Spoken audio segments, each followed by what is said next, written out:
amazing John, who's with us. He's the co-founder of Only the Brave Retreats. Now, John is a former soldier turned mountaineer who quit his job, a very well-paying job, during COVID to commit fully to his passion. And he's now well on his way to building 2 businesses. His business partner, Chris Wardren, who I'm delighted is one of our RippleMakers mastermind members. He's been wild camping for nearly 30 years now, spending hundreds of days in the mountains, but it wasn't always this way. You see, at 23 years old, Chris, John's business partner, had a stroke, a cerebral hemorrhage. And he was just 23 years old. Now, nobody told him that that part of your brain dies. So for the next 2 decades, he was under the impression that he could live a normal life. And he pushed himself to achieve more. But then a few years ago, he was diagnosed with ME, which is a chronic fatigue syndrome, which brought about a whole world of trauma. And over the last 20 years, he's had some pretty awful shizzle to deal with. And that's how he found himself spending so much time in the mountains. Him and John have joined forces to create Only the Brave Retreats, which are for only the brave. Ladies and gentlemen, do come up, give us a warm round of applause, a Ripple Makers welcome for the amazing John Beamson. Hi, Sammy. Thank you very much. Phenomenal evening to be alive, and that was a great introduction. And it was great to hear it coming from you as well. So thank you very much. Oh, you're so welcome. Well, thank you for dropping in with us at One Drop Movement and RippleFest today. I want to dive in first of all with, that kind of obvious thing, because we've got so many people that are working a job and building their business at the same time. You totally quit your job and went for it full time. You will have been through the stresses and the, oh my God, what the fuck am I doing moments. What would you say have been your biggest learnings on this journey of evolving from employee to entrepreneur? 100%. This is a saying that was said to me by someone very industrial: "Shit, I'll get off the pot." And what that really means is you either commit and go for it, or you stay comfortable. And that was a scary process because I had a comfortable job and a comfortable lifestyle. And there was a part of me that knew that if I wanted to be serious and I wanted people to take me serious, I had to be serious. So I had to go for it, and I quit my job. And obviously, people are like, "Oh, I can't believe you're quitting COVID. How are you going to do this? How are you going to do that?" But honestly, it's an easy cliche thing to say, but I haven't looked back, and I've upgraded and I've improved my system of people who I know and trust and like.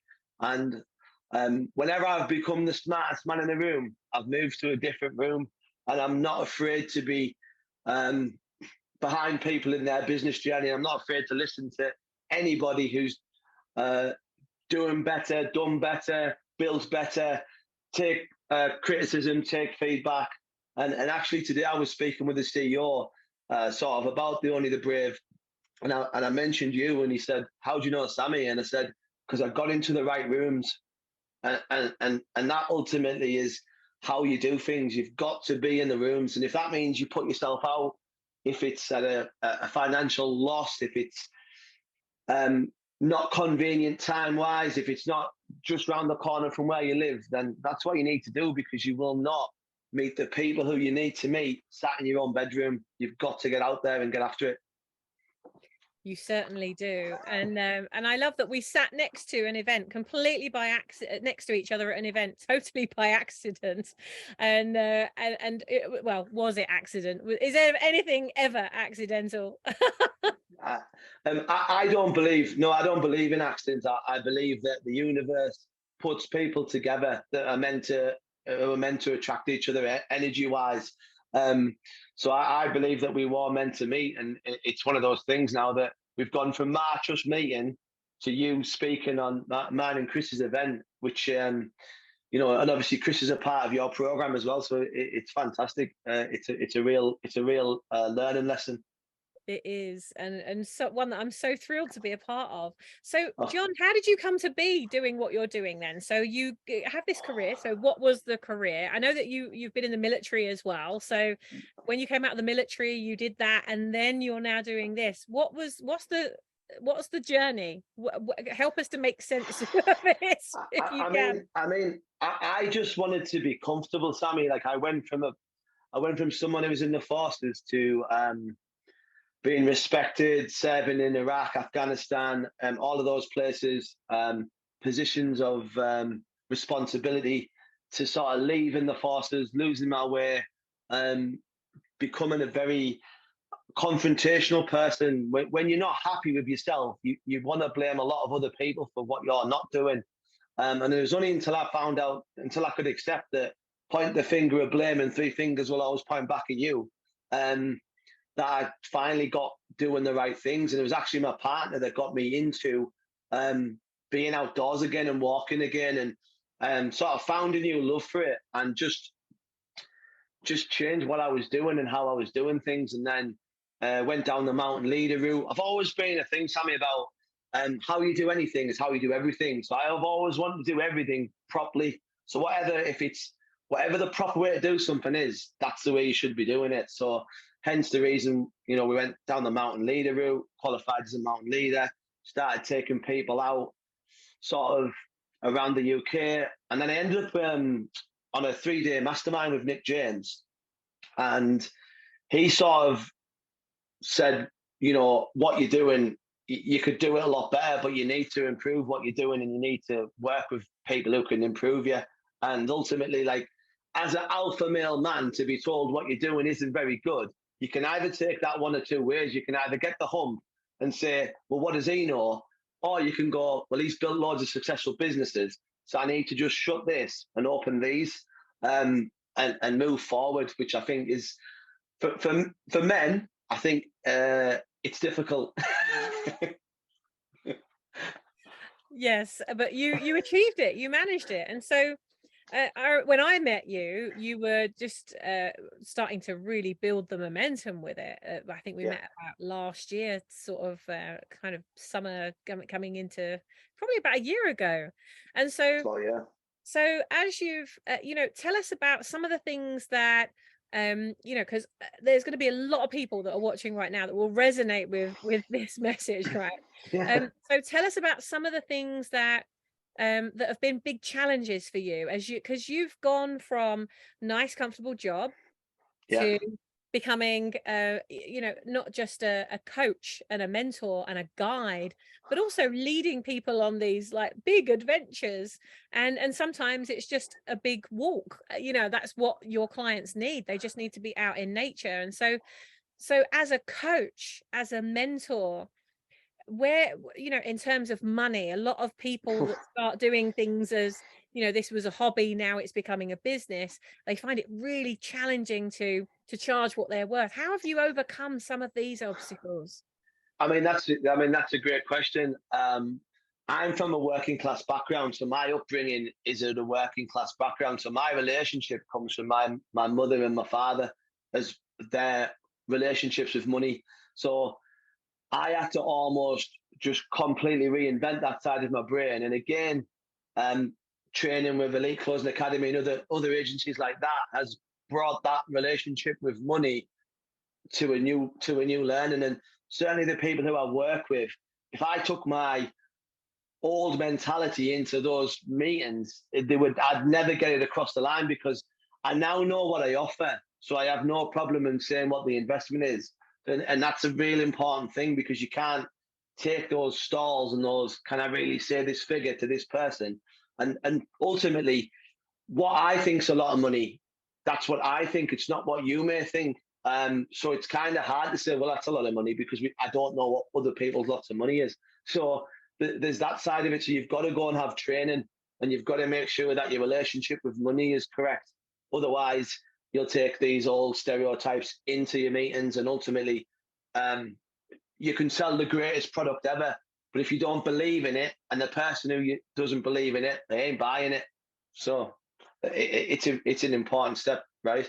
It is an important step. We've got a program running right now, a free program for all members of the One Drop community, by the way. If you don't know about this, we've got a 16-week program that we're running is totally free for all members of this One Drop movement community, because there's so much scarcity going on out there right now. Prices are increasing.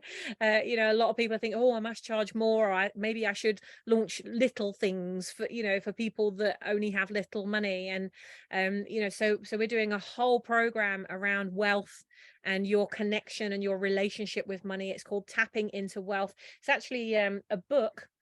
It's a book by Margaret M. Lynch, and so all we've done is that's all you need to pay is buy the book, whether you buy it on Kindle, Audible, if you can get it on Audible, buy the book.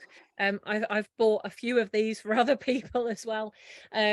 And you know, all we're doing is reading one chapter a week and getting together every Friday, 3 o'clock on a Friday afternoon, UK time, to discuss what's coming up. And the amount of stuff that's coming up, even with members I've known for a long, long time, that are now having massive shifts around money and their value. One of the biggest lessons that's really exposed itself to me is toxic money. We haven't got time to go into it now. I was telling one Yeah. of my boat neighbors about it, and he went, oh my God, that's what this is. And so I bought him the book. Yeah, no, You I know, get it. and I think it's a massive thing, isn't it? You know, owning your value is a part of your identity. Because how can you own your identity if you don't own your value?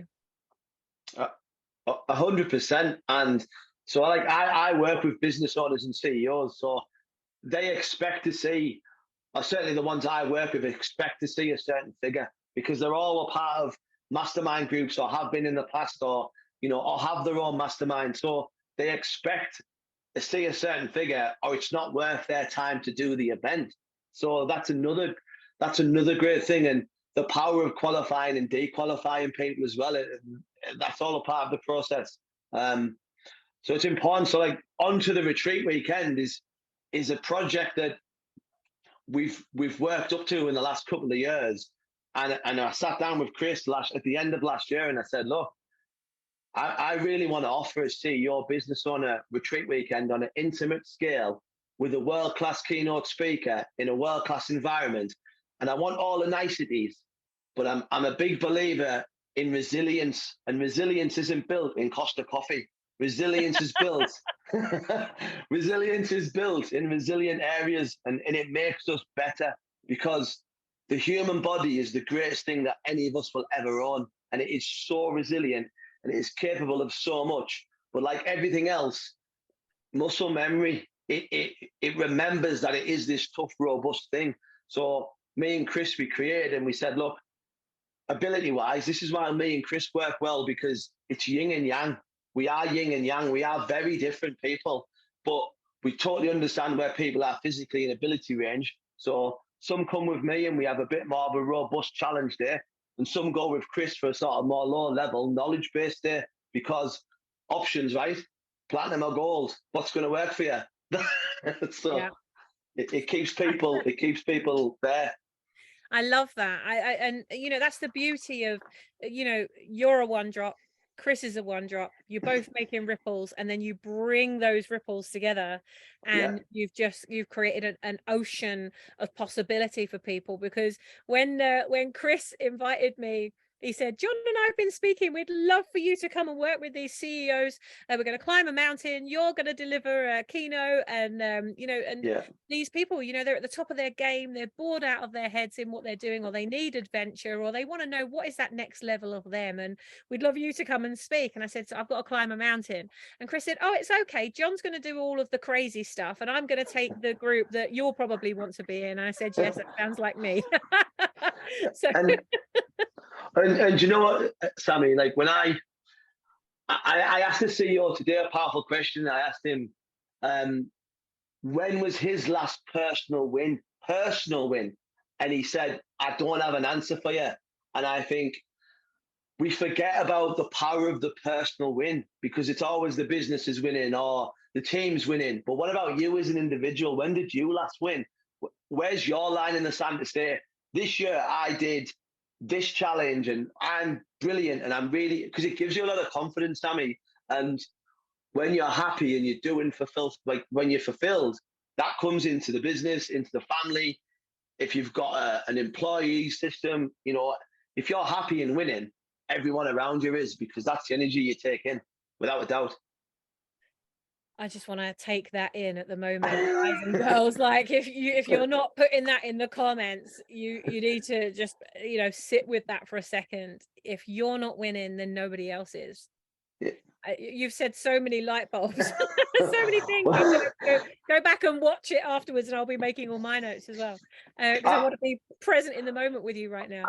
I mean, as well, quickly, Sammy. I'll be honest with you. There's some people who I've spoke to about this is mine and Chris's baby, this event, and I've been so selective about who's coming on the first event, and the people who are coming, they're rock stars, and the energy on Friday night is going to be insane. And I've been saying to people, this opportunity to be with Sammy, you don't understand. I don't care if you've never heard of her name.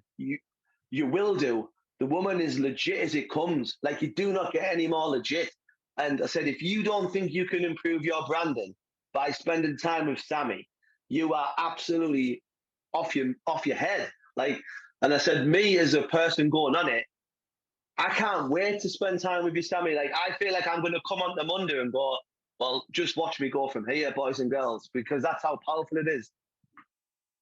I'm glad Greg isn't actually here listening to this, because he'd be like, I'm never going to get her head out of this boat. But I'm taking it all in. I'm working on my receiving. Yeah, absolutely. Oh, thank you, John. Well, I think that's a key point that you've made, actually. For most coaches, mentors, consultants, they're not selective enough. And what they end up doing is, actually, it comes back to, we just talked about toxic money. They end up taking on projects that don't make them happy, toxic money. They end up receiving money from places that they don't feel good about receiving them from, and then feel obliged to then do the work or to see that through. There's so many different things to do with toxic money, but that is one of the most toxic in a business when you're building a brand, is to attract the wrong customer and then to deliver to that customer because you feel like, oh, well, I just want to help everybody. I want to love everybody. Everybody deserves my attention. Everybody, I should be, loving everybody. Everyone deserves it. And then, of course, you work with those people and they want more than you can give. And actually, toxic money will always cost you more than you want to pay, right? Yeah. In energy, time, and your own money, it will always cost you. But then what they do is, because they, and those of you that are watching here, I'm sure that you'll resonate with this, is because you are somebody that does a freaking good job, right? None of you go into working with a client, whether they're the right client or the wrong client, you don't go into it thinking, oh, I'm just going to do a shit job, right? You go into it, you're going to do a great bit. John's whole slogan is don't be shit, right? So give us a hashtag don't be shit. I think we haven't had that yet. We would need to get that injection of don't be shit. I don't know how we've got almost through the interview and not mentioned that. But people then they do a good job, and then that person goes, oh, you need to talk to my friend, and then they recommend you to other people like them. So you never get out of this perpetual downward spiral of working with the wrong people. So I think what you just talked about there is charge what you're worth. If people can't afford it, write a book. Do what Yoka's done. I'm going to write something that will reach 1 million people. You don't have to pay me for my time. You can get some of my time this way. Create a program, develop a course, do something online, create some cheat sheets or some templates or a workbook, infographics, slides, do something that helps those people. But you don't need to be giving your life to those people and committing your life to those people if they're not the right people. So John, how do you go through, just as we start to wrap up here, those people that are going through that, fuck, what do I charge? What would your advice be? Like, what is your process? So you've got this retreat, you know very clearly who you want on this retreat, people that have wanted to come on it. What's been your criteria? How have you been measuring? Are they a yes or are they a no? I asked them what they want to get from this weekend, so it's a success for them. And as well, it's about the energy that they come on the call with. So if I get you on a call and someone says, yeah, go on, tell us about it, I think, is that, do you know what I mean? Is that, what's that about? And like, there's been some people who haven't even really got past the niceties. And unfortunately as well, I know what I'm creating, and I'm creating a room full of like absolute beastie people. And a little example is when I told a guy who I spoke to about the investment for the weekend, he was like, oh, it's a lot of money. And I said, oh, I'm sorry, it's not for you, because the people who are coming don't think that's a lot of money. So I'd do them a disservice by putting you in the room, and vice versa, because you're Yeah. not at their level. And I don't want people coming away from this weekend saying, I thought John said everyone who was coming on this weekend was a bit of a beast. And so don't just get someone in the room because just because you can pay doesn't mean you should pay. And if you create a great product and a brand, guess what will happen? People will be like, that's the room you need to be in. And then almost the level of investment becomes secondary, third, fourth, fifth. And that's how I get it. And I need to feel good energy from people I've had calls with. And look, I've spoken to some absolute, some really powerful people. And I think to myself, how have I got this person's personal phone number? How have I got the personal email? And none of it's coincidence. It's because, final like clangy quote from me, be the lighthouse, never the tugboat. I've seen you deliver that. Hashtag be the lighthouse, never the tugboat. Yeah. John, we're gonna have to get you back, I think, because yeah, absolutely brilliant. So many light bulbs and ahas, great questions answered or asked. Just as we start to wrap up here, if there was one question that you would encourage everybody to ask their future clients or prospects to qualify so they're talking to the right people, what question would you invite us to ask? What do they want to get from working with you? Like that, what do you want to get? It's about them, right? Yeah. And then you have your response already preset. So why do I want to work with Sammy? Because you're an absolute beast of branding, and branding is absolutely everything in the world of business. So it's a no-brainer for me. Amazing. Thank you, John. Well, what I heard you say was that it starts with the vision, getting really clear with the vision. So you were really clear about your vision before you went on those calls. You were really clear about the brand promise, because if you're going to promise this to one person, then you have to promise it to everyone. And if they're not right, if they don't even match with the promise, then they don't even get like that. That's energy. So now you're looking, okay, are we a right energetic match? So have we got a tick on the vision? Do they want the same thing that I want for everybody here? We've got the promise as a tick. Okay, so that person, yeah, all right. And then we've got energy. Are they good energy? Yes, no. And then the money side of things. I love what you said there. The kind of people that deserve this to be in their life don't ask those kind of questions. So thank you very much. We're not a good match. Yeah, that's it. I love that. It's almost like a little 4-part system for everybody that they can all go away with tonight. John, I love you so much. I can't wait to spend this weekend with you guys. It's just going to be so much fun. Can you tell everybody about it? Because even if they can't make it this weekend and they want to have a chat with you and see if they are right for it, like what are the details? How can people reach out and see if they qualify for another one, your next one? Yeah, well, look, fantastic. I'll be in the comments, so please feel free just to connect with me either on LinkedIn, John Beamson, the Adventure Man, Mastermind John Beamson, or John Beamson on Facebook. And I'm really approachable. Like I've worked with CEO business owners on a one-to-one, and one thing I pride myself on is being really approachable. I love a voice note. The more creative, the better. So just hit me up with your best voice note and we'll have a great conversation and we'll find out what people want to get. And the next event for CEO business owners is in February. And amazing. I can pass the details on from there. Yeah, please do. Guys and girls, give it up for the amazing John Beamson.